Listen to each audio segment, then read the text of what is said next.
Good morning बच्चों। हमने पिछले वीडियो में पढ़ा था कि गिरधारी के हाथों से खेत निकल जाने पर वो कितना दुखी हुआ था। उसने अपने आप का जीवन ही समाप्त कर लिया था। ठीक है ना। गांव की लोगों की चर्चा की थी कि अपने लिए पैसे खर्च नहीं करना चाहते थे। किस तरह का गांव का माहौल था। 80 रुपए के जोड़ी के बैल 60 रुपए में ही खरीद दिए थे धोखा देके। ठीक है ना। अब वो जो खेत गिरधारी के हाथ से निकल गए थे, उसे बहुत झगड़ा करने के बाद भी उसकी पत्नी नहीं प्राप्त कर पाई और उसके बाद उन खेतों को कोई भी लेने को तैयार नहीं होता था, क्योंकि हर एक को उसमें क्या दिखता था, गिरधारी की आत्मा दिखाई पड़ती थी। ठीक है ना। और उसके बाद उनके जो खेत थे ओंकारनाथ के, वो पड़े रहे, उनको किसी ने भी जोतने बोने की हिम्मत नहीं करी।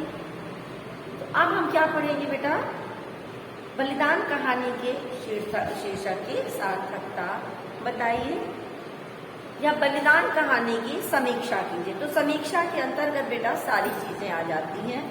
शीर्षक की सार्थकता भी आती है, कथानक भी आता है, पात्र का चरित्र चित्रण भी इसके अंदर आ जाता है, भाषा शैली भी आती है। सॉरी, पात्र का चरित्र चित्रण नहीं, पात्रों के बारे में बताते हैं थोड़ा सा। ठीक है। तो बेटा इसका जो शीर्षक है कहानी बलिदान, ठीक है, शीर्षक में क्या है बेटा कि ये बलिदान कहानी जो है ये कथानक के अनुरूप ही है, जैसा इसका कथानक है उसी के अनुसार है। ये शीर्षक अपने कहानी और कहानी के उद्देश्य और उसके मूल भाव को सभी प्रकार से व्यक्त करता है। गिरधारी का बलिदान उसके परिवार को विपन्नता से मुक्ति दिलाकर संपन्नता के द्वार खोलता है। मतलब गिरधारी ने अपना तो बलिदान कर दिया, लेकिन उसके बाद क्या हुआ, उसका पुत्र नौकरी करने लगा, तो जो घर की समस्याएं थी वो उसकी दूर होने लगी। खेत भी पत्नी को वापस मिल रहे होंगे ऐसी उम्मीद करते। क्यों? क्योंकि जमींदार के लाभ चाहने पर भी जमींदार ने बहुत कोशिश की कि मेरे खेत कोई दूसरा ले ले, लेकिन किसी ने भी उस खेत को दोबारा जोतने की हिम्मत नहीं की, क्योंकि जो भी जाता था उस खेत पे उसको गिरधारी दिखाई देता था और वो डर के मारे वहां से भाग आता था। लेकिन इस कहानी में प्रेमचंद्र के द्वारा खेत मिलने का उल्लेख तो नहीं किया गया है, उन्होंने नहीं बताया है। तो बेटा ऐसा उल्लेख नहीं किया गया है, लेकिन निश्चित सी बात है कि जब वो खेत खाली पड़े और कोई दूसरा उनको जोतने बोने ही नहीं जाएगा तो वापस मिल ही जाएंगे। ठीक है ना। तो कहानी के अंत में यही संकेत किया प्रेमचंद्र जी ने कि गिरधारी का जो बलिदान है वो भी व्यर्थ नहीं जाता, और इस प्रकार शीर्षक जो है कहानी की सार्थकता को सिद्ध करता है। ठीक है। इसके बाद हम शीर्षक के बाद क्या लिखते हैं, कथानक। तो बेटा प्रेमचंद्र जी की इस सामाजिक कहानी में उस समय के सामाजिक व्यवस्था का यथार्थ चित्रण किया गया था, माने जैसा था वैसा ही, जिसको आप एज इट इज कहते हो। कथानक में मौलिकता, रोचकता, स्वाभाविकता, कौतूहलता, ये सारी विशेषताएं विद्यमान है। कथानक सुगठित है, जो एक किसान परिवार की सेवा, त्याग और समर्पण की भावना का पोषक है। यह जमींदार, कृषक और श्रमिक के बीच की दारुण संबंधों की महागाथा है। गांव में जो किसान होते हैं और जो जमींदार होते हैं उनके बीच में बेटा हमेशा समस्या बनी रहती है, क्योंकि जमींदार ये चाहता है किसान पूरा परिश्रम करे, सब कुछ करे, खेत में अनाज उगाए, लेकिन उसे चाहे कुछ न प्राप्त हो, सब कुछ मुझे ही प्राप्त हो जाए। इसलिए यहाँ पे ये समस्या दिखाई गई है।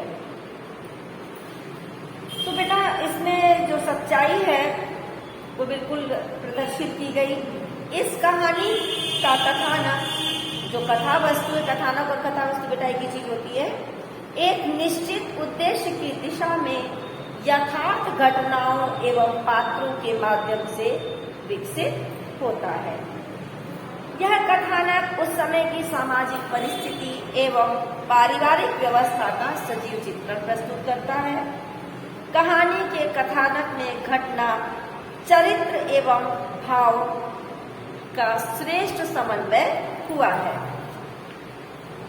प्रेमचंद द्वारा लिखित बलिदान कहानी एक ऐसी कृषक हरखू की कहानी है जो पूर्ण रूप से जमींदार पर, गांव के जमींदार पर आश्रित है और बहुत समय से जमींदार की जमीन को जोतता और बोता आया है। उसकी मृत्यु हो जाती है, उसका पुत्र गिरधारी उसका अंतिम संस्कार करता है। धन के अभाव के कारण गिरधारी जमींदार की 20 वर्षों से जोती गई खेती यानी कि जमीन को नजराना नहीं दे पाने के कारण छोड़ता है। छोड़ना नहीं चाहता लेकिन उसे मजबूरी में छोड़ना पड़ता है। अशिक्षा, निर्धनता और नियति ने उसको प्रेतात्मा बना दिया है। ठीक है, अर्थात उस जमीन के लिए उसने क्या किया, अपना बलिदान कर दिया। गिरधारी का बेटा श्रमिक बनकर अपने परिवार का भरण पोषण करने लगा। उसकी पत्नी सुभागी अपमान से अपने जीवन के शेष दिनों को बिताने लगी। इस कहानी का संपूर्ण कथानक सामाजिक सच्चाई पर आधारित एवं किसान की बेबसी एवं दयनीय स्थिति का सजीव चित्र प्रदर्शित करती है। अतः कहानी कला के तत्वों की पुष्टि से कहानी का कथानक पूर्ण रूप से उचित है। भाषा और चरित्र चित्रण, तो कहानी में पात्रों के माध्यम से लेखक अपनी बात पाठकों तक पहुंचाता है। कलेश्वर छोटा होने के कारण, कलेवर मतलब क्या होता है, जो उसका वस्तु है, कथा वस्तु है, वो छोटी होने के कारण प्रस्तुत कहानी में पात्रों की संख्या भी कम है, सीमित है। यह कहानी मानव जीवन का सफल प्रतिबिंब है। कहानी के सभी पात्र यथार्थ जगत से संबंधित हैं। गिरधारी और ओंकारनाथ इस कहानी के प्रमुख पात्र हैं, क्योंकि ओंकारनाथ की जमीन होती है और गिरधारी उसको बोने और जोतने वाला है। हरखू, सुभागी एवं अन्य पात्र कहानी के गौड़ पात्र हैं। इस कहानी का प्रमुख पात्र गिरधारी एक सीधा साधा व्यक्ति है। आर्थिक अभाव ने उसको मजबूर कर दिया है, इसलिए उससे अब कुछ कहते नहीं बनता। वह भयभीत, उदास एवं भाग्यवादी व्यक्ति, भाग्य को मानने वाला है।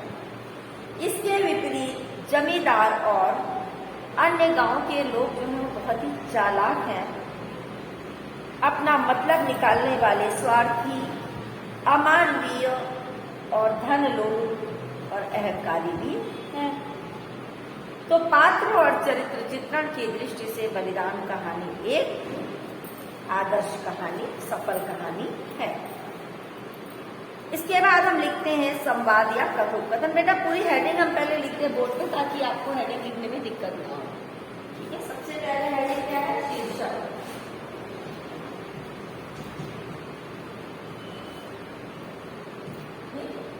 दूसरी हेडिंग हमारी कथानक।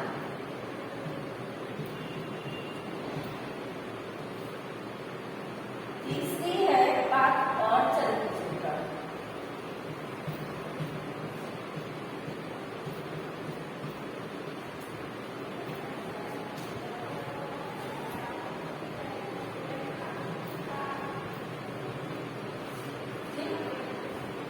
चौथा है आपका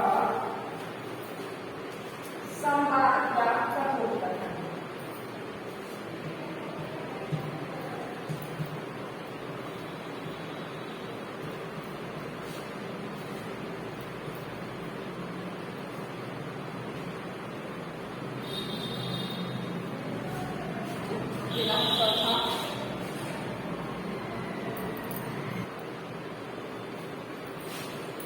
पांचवा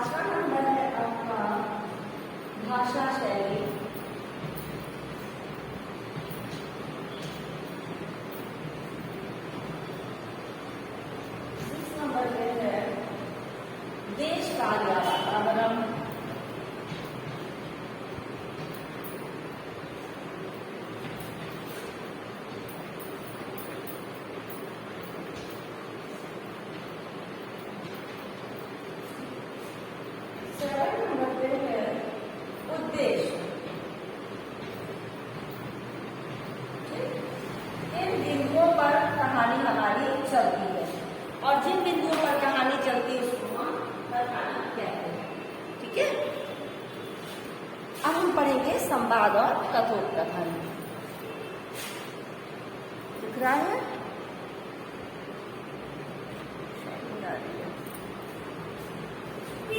प्रस्तुत कहानी के कथोपकथन संक्षिप्त, स्वाभाविक, सजीव, सरल, मार्मिक और पात्र के अनुकूल है तथा कथा के विकास में सहायक है। कहानी के संवाद पात्रों के मनोभावों का और उनके हृदय की बातों का सुंदर चित्रण प्रस्तुत करते हैं। संवाद छोटे छोटे सरल है, लेकिन उनका पाठक के हृदय पर सीधा प्रभाव पड़ता है।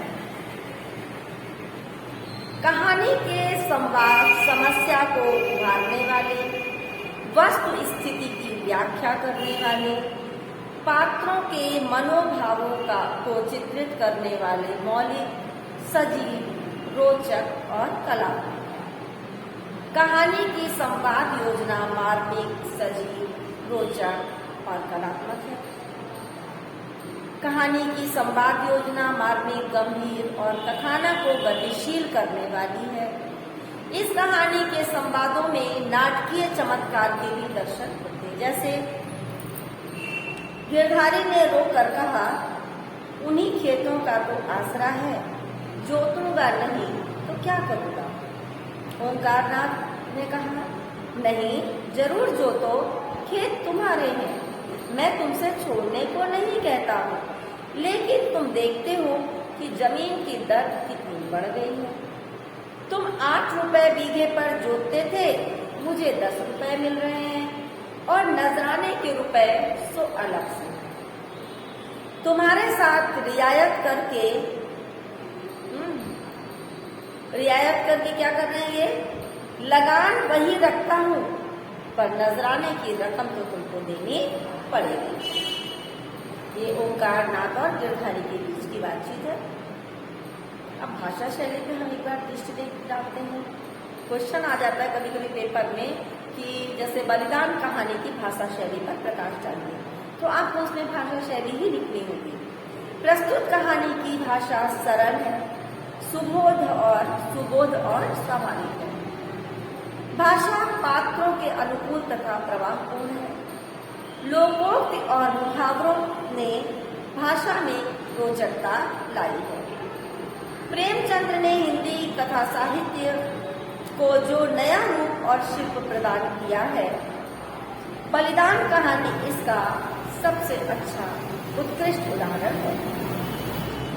प्रस्तुत कहानी की भाषा एवं शैली का प्रयोग पात्र, विषय और परिस्थिति के अनुकूल ही हुआ है।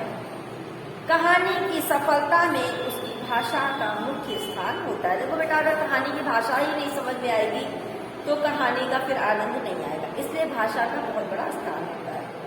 इस कहानी की भाषा भी सरल, सहज, प्रवाहपूर्ण और प्रभावशाली है तथा उसमें अद्भुत भाव व्यंजना शक्ति है। इसमें वर्णनात्मकता की प्रधानता है। चित्रात्मक वर्णन भी कहीं कहीं दिखाई देते हैं। संवादों की योजना से कथानक में नाटकीयता भी आ गई है। जैसे एक उदाहरण हम आपको दे रहे हैं। बेचारा टूटी खाट पर पड़ा राम राम जप रहा था। मंगल सिंह ने कहा, बाबा बिना दवा खाए अच्छे न होगे, कुनैन क्यों नहीं खाते। हरखू ने उदासीन भाव से कहा, तो लेते आना। अतः भाषा शैली की दृष्टि से यह सफल कहानी है। इसके बाद देश काल और वातावरण बेटा बताएंगे आपको।